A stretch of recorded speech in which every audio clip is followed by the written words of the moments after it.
कुछ कार्य ऐसे जीवन में होते हैं जो हमें अवश्य करने ही चाहिए, जिससे हमें जीवन में आने वाली तकलीफें कुछ कम हो जाएं। मेरी हमेशा कोशिश ये रहती है कि मैं आपको डर के वातावरण से, वहम के वातावरण से बाहर निकालूं। इसलिए मैं आपके समक्ष छोटे छोटे आसान से उपाय लाता रहता हूं या अपनी तरफ से कुछ कार्मिक आपको मैं सजेशंस भी देता रहता हूं। आज मैं आपको बताने जा रहा हूं ऐसे 3 चीजें हैं जो हर व्यक्ति को करनी ही चाहिए। कुछ ये धन से संबंधित हैं, कुछ आपके कर्ज से संबंधित हैं और कुछ ऐसा सवाल का जवाब है जो अधिकतर महिलाओं के मन में होता रहता है, यानी पूजा से संबंधित है। और इसी के उपाय में आप ये पाएंगे कि ये जब आप करेंगे तो घर से नेगेटिविटी, नज़र दोष या दूसरी कोई भी अगर मन में आ रही है कि कुछ बुरा हो गया, किसी ने कर दिया है हमारे पे कुछ, उससे छुटकारा मिलेगा। तो मैं शुरू करता हूं। आशा करता हूं कि आप ये वीडियो को अंत तक देखेंगे। मेरे इस चैनल को फॉलो या सब्सक्राइब ज़रूर कर दीजिए। और देखिए, आपके कमेंट्स मुझे बहुत ज़रूरी चाहिए होते हैं। शुरू में कह रहा हूं क्योंकि अंत तक शायद कुछ लोग वीडियो बंद कर देते हैं, तो मैं अपना मैसेज आपको इसलिए आज पहले दे रहा हूं। देखिए, अब सबसे पहले मैं ये आता हूं कि जो महिलाओं को अक्सर शिकायत ये रहती है या उनके मन में एक प्रकार का असमंजस रहता है कि जब वो पूजा करती हैं तो दीपक जलाती हैं या कभी शाम के समय घर के बाहर या किसी वृक्ष के नीचे वो दीपक जलाती हैं, वो प्रज्वलित करती हैं, उसमें कुछ बाती बच जाती हैं। अब मन में ये आता है कि इस बाती का करें क्या, क्योंकि कुछ लोग ये कहते हैं कि इन बाती को इकट्ठा करके नदी में प्रवाह कर देना चाहिए। देखिए, मैं कभी भी नदी में प्रवाह करने के लिए कोई भी उपाय नहीं देता हूँ। यदि आपका बहुत मन है कि नदी में प्रवाह करना है और आपके घर के पास नदी है, तो नदी के किनारे जो मिट्टी होती है आप उसे खोदिए और वहाँ उसको दबाइए। बेहतर इससे मैं बताना चाहता हूँ कि आप इन्हें इकट्ठा करते रहिए। माचिस की तीलियाँ भी साथ में इकट्ठी करनी है और 10 दिन 12 दिन हो जाएं, इनको आप एक मिट्टी के बर्तन में तो बहुत अच्छा रहेगा, नहीं तो किसी भी बर्तन में आप शाम के समय इनको इकट्ठा रखिए। इसमें थोड़ा सा आप डालिए कपूर, शुद्ध कपूर डालिएगा और हो सके तो थोड़ा सा गुग्गल भी डाल दीजिए। गुग्गल नहीं भी होगा तो कोई बात नहीं, परंतु ये दोनों चीज़ें परम आवश्यक हैं। अब आपने इसको जला देना है। जब आप जलाएंगे इसका धुआं निकलेगा, उस धुएं को पूरे घर में दिखा दीजिए। कोई व्यक्ति आपके घर में ऐसा है कि जो बहुत बीमार रहता है या बार बार उसे नज़र लग जाती है, तो उसके पास ये थोड़ी देर के लिए कर दीजिए।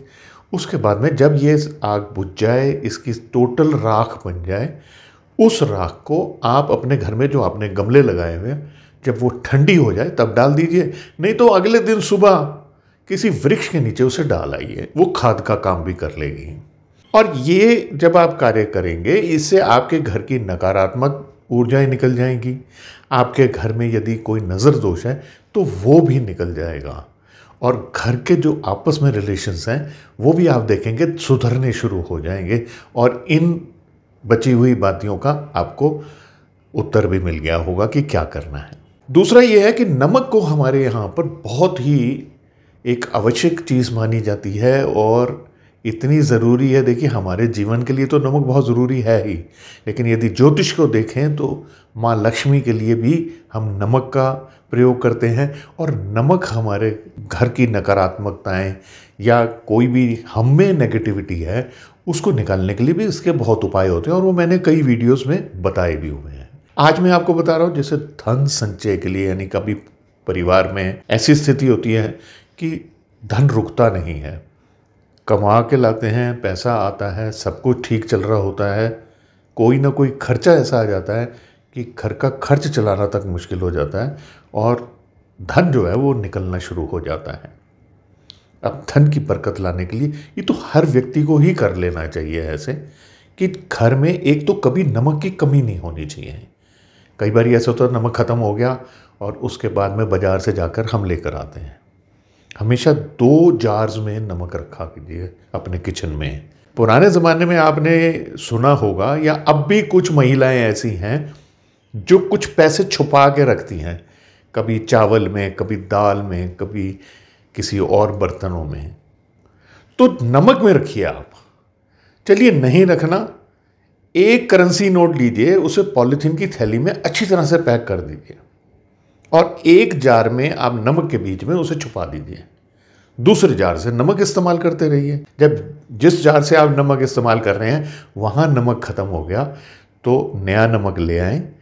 वो जो आपने करेंसी नोट रखा हुआ है वो फिर नए वाले नमक में उसे दबा दीजिए और जो पुराना नमक था आप उसे यूज़ कर लीजिए। ऐसा करने से आपको कुछ दिन में ही महसूस होने लग जाएगा कि अब आपके घर में बरकत पड़ने लग गई है, धन संचय होने लग गया है। अब ये कैसे होगा, इस बात को सोचने के बजाय कोई खर्चा है नहीं इसमें, आप कर लीजिए तो बेहतर होगा। तीसरा मैं आपको ये बताना चाहता हूँ कि कई बार धन की ऐसी स्थिति हो जाती है कि उससे हमारे घर का गुजारा नहीं चलता है। अब खर्चे आते हैं वो बात अलग है, लेकिन वैसे ही इतनी आमदनी नहीं होती कि घर को आराम से चलाया जा सके। अब फिर होता क्या है कि कुछ महीने बहुत जिद्दोजहद करने के बाद में कहीं ना कहीं से कर्जा लेना पड़ जाता है। कुछ लोगों ने कर्जा लिया होता है, उसकी EMIs भरनी या ब्याज भरने में भी बड़ी दिक्कत हो रही होती है, दुकान नहीं चल रही होती, बहुत परेशानी आ रही होती है। तो ऐसे में एक उपाय मैं आपको बताता हूँ।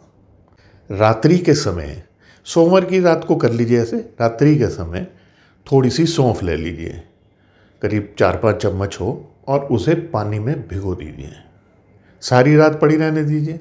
सुबह उस पानी को बॉईल कर लीजिए।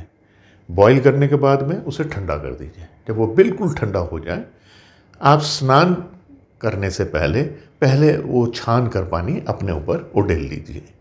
जो सौंफ बच जाएगी जो छाननी में, उस सौंफ को आप बाहर पक्षियों के लिए डाल दीजिए। अब ये जो पानी से आपने स्नान किया है उसके बाद में आप अपना नॉर्मल स्नान कर लीजिए। इससे ये होगा कि कुछ 5-6 हफ्ते के अंदर अंदर आप ऐसा महसूस करने लग जाएंगे कि अब आपको धन कमाने के नए नए आइडियाज़ आने लग गए हैं। आप अपने जीवन में तरक्की करने के बारे में अच्छी तरह से सोच पा रहे हैं। आपका जो पैसा आपने देना है उसको कैसे पे करना है, उसके कुछ ना कुछ आपको रास्ते समझ आने लग जाएंगे। ये एक ज्योतिषीय उपाय है और काफ़ी लोगों पे आजमाया हुआ उपाय है। आप इसे ज़रूर कीजिए। इसमें कोई दूसरी ऐसी कॉम्प्लिकेशन नहीं है जो आप ना कर सकें, और इतना महंगा उपाय भी नहीं है। मैं आशा करता हूँ कि मेरी ये तीनों सजेशंस जो हैं वो आपको पसंद आई होंगी। पसंद आई हैं तो बस मेरी वीडियो को लाइक शेयर कर दीजिए। कमेंट की रिक्वेस्ट तो मैं पहले ही कर चुका हूँ, और अब मुझे आज्ञा दीजिए। नमस्कार।